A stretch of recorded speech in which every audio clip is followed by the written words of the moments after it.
43e édition, pour durer, on dure pas par hasard, hein. On dure en grandissant, donc ça veut dire qu'on est sur la bonne voie. Je suis fier de ça, mais les bénévoles, il faut qu'ils soient fiers de ce qu'ils font. Le mot, c'est grandiose en fait. Le tournoi de Pâques, c'est grandiose. Il n'y a pas d'autres tournois comme ça. Il n'y a pas d'autres tournois à 50 équipes. Il n'y a pas d'autres tournois à 48 équipes.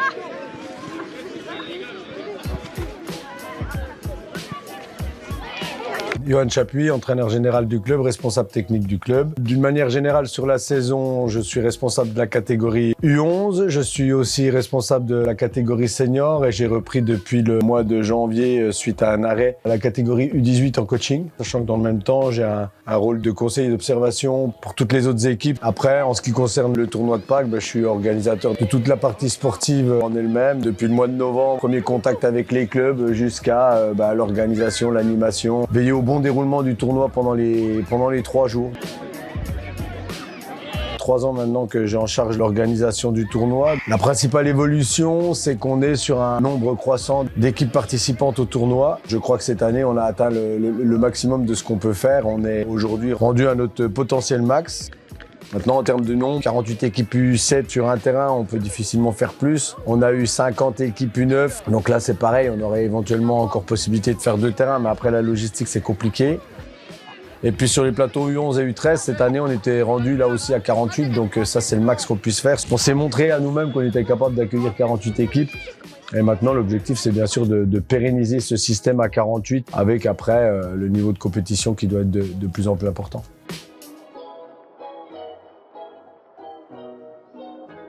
Cette année, on a eu un plateau U11 qui était très relevé. Le U13 devait l'être aussi. Malheureusement, on n'a pas pu le faire. Mais ça, c'est ma satisfaction aujourd'hui, c'est d'arriver à renouveler un peu les équipes, à tirer de nouvelles équipes en n'oubliant pas qu'on a des clubs historiques qui sont avec nous depuis presque toujours. Donc ceux-là, il faut qu'ils continuent à venir pour avoir un niveau de compétition et de compétitivité de plus en plus important et intéressant. L'objectif ultime, et on y touche un peu du doigt maintenant avec les participations, ça fait 2 saisons que le DFCO participe à notre tournoi. L'objectif, c'est de, entre guillemets, professionnaliser un peu le tournoi, d'arriver à attirer quelques clubs professionnels, 2 ou 3 par catégorie, dans un objectif court. Ça serait vraiment le top pour l'essor du tournoi. C'est un double enjeu le tournoi de Pâques, c'est conserver la convivialité qui peut régner ici. C'est une grosse machine et il est important que les gens gardent une bonne image du tournoi quand ils viennent. Donc il y a d'un côté l'aspect convivial avec tout ce qu'on peut trouver en termes d'animation, on va dire, sur les stands de bouffe, les pop-corn, les petites évolutions qu'on peut amener d'année en année, sur les temps de jeu qui sont aussi de plus en plus conséquents.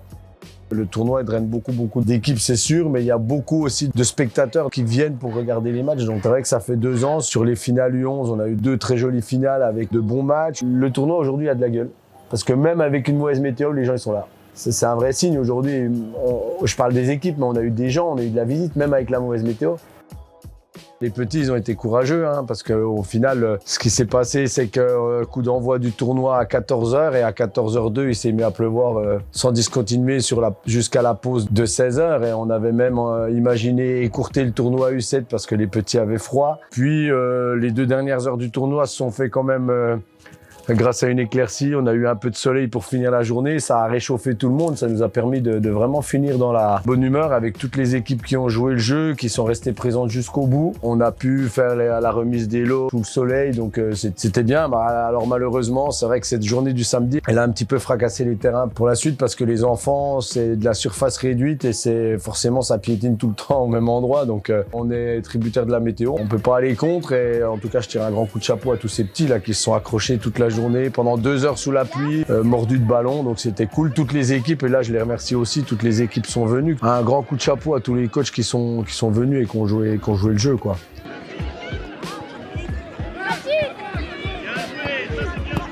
Le tournoi de Pâques de cette année reflète bien ce qui se passe au jour le jour à Bréchuras, ça c'est sûr. C'est-à-dire que dès qu'il fait beau et qu'il y a un peu d'air, comme on a eu le lundi, c'est tout de suite plaisant, les terrains sont bons et ça joue bien. Mais dès qu'il y a un petit peu de pluie, nos terrains deviennent malheureusement vite impraticables parce que toute la partie annexe n'est pas drainée, le fossé qui est bouché, l'eau remonte. On a eu 40 mm dans la nuit et dans la nuit de dimanche à lundi, et le lundi, il y avait des étendues d'eau sur les terrains. On a été en difficulté cette année parce qu'on a eu la mauvaise météo du mois de novembre au mois de février avec nos problèmes de vers de terre où les terrains sont impraticables. Alors ouais, on le sait, on est en délicatesse par rapport à ça. Nos infrastructures, on aurait besoin d'une nouvelle surface de jeu. Terrain synthétique, c'est devenu incontournable et indispensable parce que sur la période de novembre et décembre, on a annulé plus de 50 séances de jeûne, d'entraînement. On arrive à se rabattre un petit peu sur la salle quand on l'a ou sur le marché couvert quand on l'a, qui est une salle d'appoint. Mais c'est vrai que ça nous permet de s'entraîner à minima, mais on est pénalisé là-dessus. Aujourd'hui, c'est devenu une nécessité pour nous. Là, je parle pour nous, je parle même pas par rapport au tournoi, mais pour nous, dans la vie de tous les jours, le club, on en a vraiment besoin et on est devenu un club important et conséquent avec pas loin de 400 licenciés aujourd'hui. L'école de foot qui performe à la belle excellence. Donc, on a aussi bien bossé avec Aymeric Bernard pendant 2 ans. On est parti de loin, on a réussi à atteindre les niveaux excellence. Et c'est une vraie reconnaissance de la part de la Fédé sur le travail qui est fait et qui est mis en œuvre au club. Maintenant, on se dit aussi que si on avait un outil synthétique ici sur place, on pourrait encore performer un peu mieux et notamment peut-être aussi contrecarrer la fuite en avant de nombreux jeunes qui arrivés à 13-15 ans quittent le club. Aussi par rapport à ça, nos conditions d'entraînement qui sont pas à top. Et l'inverse est vrai aussi, c'est-à-dire que le jour où on aura un outil de travail, on aura certainement aussi des niveaux de performance qui seront encore meilleurs. Donc tout est lié, tout est lié. Aujourd'hui, c'est un vrai besoin. On bosse dessus, on espère que ça va aboutir prochainement.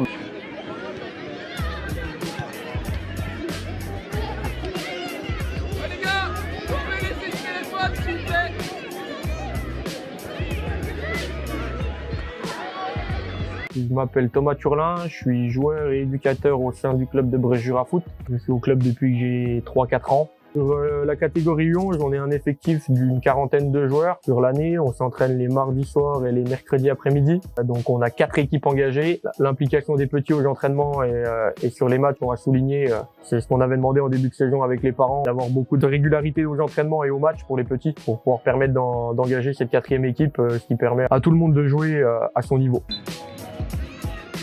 On travaille par génération d'habitude et c'est vrai que pour ce tournoi-là, on avait décidé de changer un petit peu la donne. On en avait longuement discuté. Donc voilà, d'habitude, il y a toujours une équipe U11, une équipe U10, une équipe mixte et une 2e équipe U10. Et là, du coup, sur le tournoi de la journée du tournoi de Pâques, on avait décidé de faire une équipe 1, une équipe 2, une équipe 3 pour voilà, vraiment jouer les premières places. Et c'est ce qu'on a réussi à faire sur la journée du dimanche. On avait une petite poule assez sympa avec les filles du DFCO, Sornay, Racing Club Brest, Poligny et Jura-Lac. On sort 2e de la poule, meilleur 2e au goal average, on fait une séance de pénalty contre Sornay. On termine le matin avec 2 victoires, 2 nuls, 1 défaite, assez mérité contre les féminines de Dijon. Un haut tableau pour l'après-midi qui se joue sur une séance de tir au but avec Sornay. Pour la séance de penalty, j'étais derrière la cage, j'étais déjà plus sur le banc, c'était déjà mes 2 collègues qui avaient repris un petit peu le relais. Je tenais à regarder cette séance de penalty pour savoir les enjeux de l'après-midi, savoir si on était en poule haute ou en poule basse. Ouais, depuis l'extérieur, même quand j'en parle, j'ai encore un petit peu des frissons parce que c'est vrai que je m'en rappelle pas, mais quand je le faisais ce tournoi, j'ai des beaux souvenirs, ça reste gravé. Et je pense qu'avec l'engouement qu'il y avait autour de la petite zone de penalty là-bas, à droite du terrain annexe, ça fait un petit stade un petit peu. C'est vrai que tout le monde est autour, le gardien a beaucoup de pression, le tireur aussi. On a notre gardien qui nous fait 2 beaux arrêts et tous les joueurs ont marqué. Donc tout le monde a fait le taf et franchement, que du plaisir, quoi. On gagne 5-3, je crois, 5-4. Donc une défaite à 1-0 en 8e de finale contre Jura Sud. Sur la seule occasion qu'on concède sur le match, on perd 1-0. C'était une équipe largement à notre portée. Comme je l'ai dit tout à l'heure, ils marquent apparemment sur leur seule occasion. Donc c'est ce qui reste un petit peu en travers de la gorge. Mais après, voilà, il faut pas s'arrêter là. Le finaliste, s'ils y sont allés, c'est qu'ils le méritaient. Donc on peut rien leur enlever. Les petits ont su se rattraper tout de suite après en gagnant les 2 matchs d'après. Une victoire contre Macornet 1-0 et on a terminé l'après-midi sur une défaite qui nous classe à la 10e place. Donc résultat très positif avec une équipe très costaud. J'avais demandé aux petits en début de tournoi de pas faire la même erreur que l'année dernière. On s'était mis en difficulté le matin sur beaucoup de défaites qui nous avaient pas permis de passer dans la poule haute l'après-midi. Cette année, ça a été bien corrigé par les petits. Pour finir, voilà, un grand merci et un grand coup de chapeau à mes deux collègues Stéphane Gillet et Jean-Luc Moulin pour leur coup de main sur l'après-midi, d'avoir géré l'équipe du midi même, du repas jusqu'au soir. Sur la journée, il faut retenir beaucoup de positifs. On a plutôt bien commencé, ça s'est bien passé en poule, on a gagné nos matchs. On était contents par des petits scores parce que c'est des matchs assez courts, donc on fait comme on peut. On a réussi à bien se placer le matin pour bien entamer l'après-midi avec une place de premier. C'est des matchs courts avec beaucoup d'intensité, des équipes fermées, donc c'est assez dur de marquer. Donc il y a eu beaucoup de petits scores. On n'en a pas pris. Non. Si, un? Ah bah dites-moi. Ah, on a pris un. Ce matin? Ouais, ce matin. Ah, 4-1, oui, c'est vrai. C'est vrai, en poule, on en a pris un.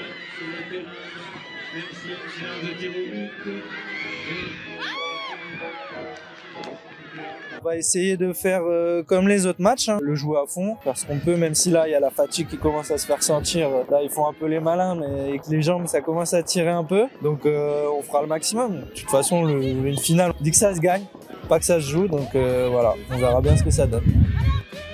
Très rapidement, mais vu qu'on était à l'opposé au niveau du tableau, on s'est pas trop croisés. En plus, on a joué en même temps quasiment à chaque fois, donc j'ai pas vraiment vu, donc on verra bien.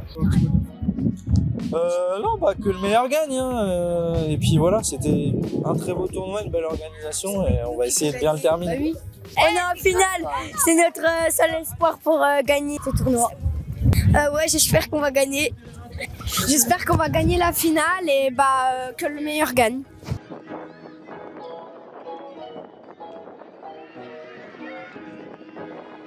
Voilà, alors donc Aurélien Berthelon, je suis éducateur U11 du club de la Chapelle de Guinchay en entente avec Romanèche Torin. On est venu aujourd'hui avec nos 3 équipes de notre catégorie pour participer à votre joli tournoi. Donc on a eu une poule assez homogène, qu'on termine 2e du groupe difficilement, on se qualifie sur notre dernier match. Les enfants n'ont pas lâché, ils ont essayé de produire du jeu, ça leur a souri. Et finalement on était, je pense, à notre place en finissant dans les 2 premiers de poule derrière l'équipe de Blanzy, qu'on a retrouvé d'ailleurs dès les 8e de finale. On remporte le match 1-0 et puis après oui, il y a eu de l'émotion beaucoup parce qu'on a pu sortir Louan au tir au but après un match 1 partout sur une séance de 5 ou 6 tirs au but, je sais plus exactement. Alors pour nous en tant que coach, on vit pleinement les choses au bord du terrain, on les partage avec nos enfants. Eux, ils ont forcément eu beaucoup d'émotions à gérer sur les séances de tir au but successives. Donc bravo à eux pour ça, ça fait partie de l'apprentissage.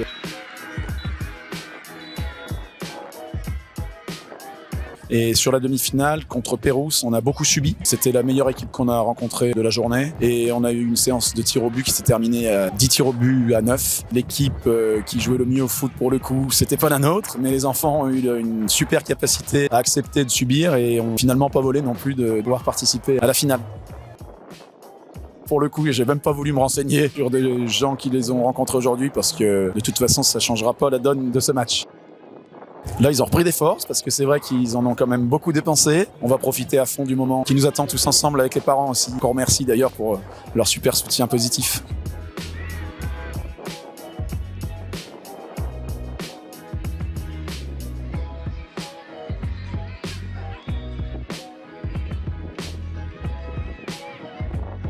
Je pense que oui, là, ils vont profiter à fond du moment, j'en suis sûr. On verra bien ce qui nous attend. On espère être à la hauteur de l'événement.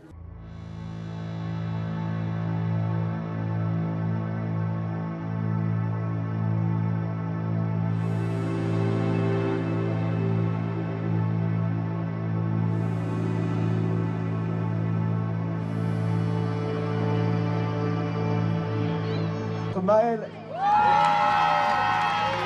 Le numéro 6, Nolan. Lohan. Le numéro 9, c'est Paul. Le numéro 10, Gabin.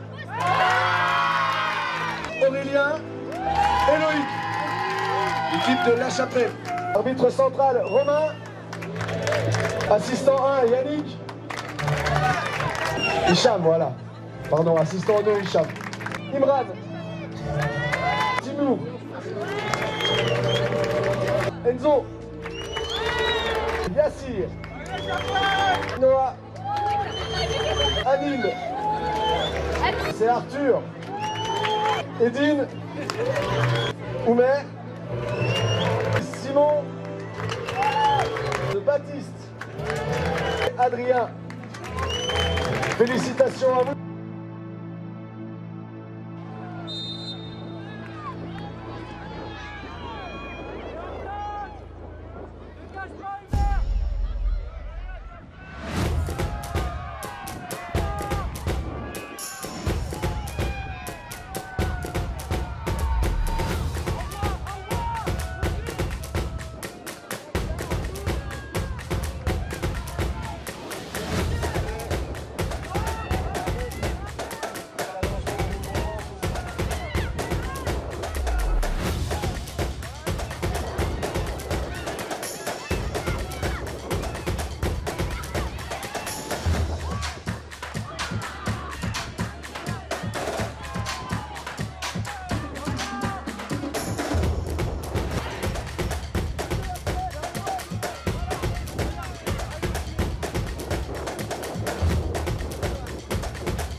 Bah, c'est le goal qui met la balle à un milieu, qui n'attaque pas sa balle et moi, bah, du coup, je lui coupe. Et le goal était très sorti de sa surface et du coup, bah, je frappe petit filet. Petit mot de la fin, un grand merci au club de Brest-sur-Afoot. On a eu que des gens souriants, agréables qui nous ont accueillis là pour le week-end. Franchement, une super organisation. Un tournoi que je découvre cette année avec beaucoup de nos enfants. Et une chose est sûre, c'est que l'année prochaine, on redemande à notre club de nous organiser la même sortie collective. Il n'y a pas besoin d'aller chercher ailleurs ce qu'on a trouvé ici.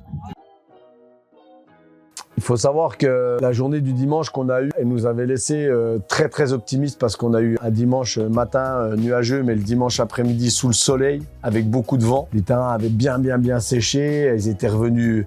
Ils étaient plutôt de bonne qualité. On avait réussi à en préserver deux. Les deux plus abîmés du samedi, on les avait préservés le dimanche après-midi. Donc on était vraiment, moi en tout cas, j'étais vraiment optimiste parce qu'on avait eu une bonne météo. Ils annonçaient 10 mm de pluie dans la nuit, donc pas grand-chose. Je m'étais dit ça va le faire, c'est cool quoi. Sachant que la journée du lundi annoncée était pluvieuse, mais sans plus. Puis, malheureusement, on n'a pas eu 10 mm, mais on en a eu 40 quoi. Il y a plus de 100 discontinués de 10h à 9h du matin. Moi, je suis arrivé sur le site à 6h30. Il y avait de l'eau sur les terrains.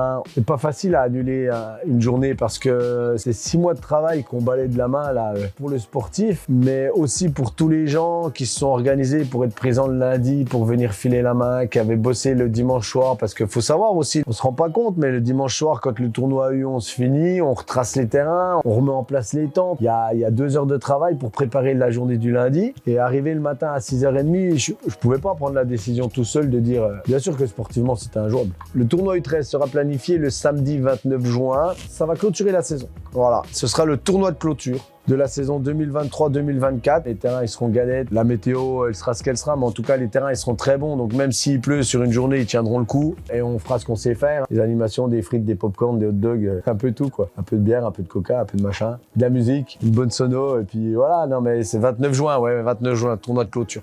On finira l'année comme ça. Merci à vous, à très bientôt.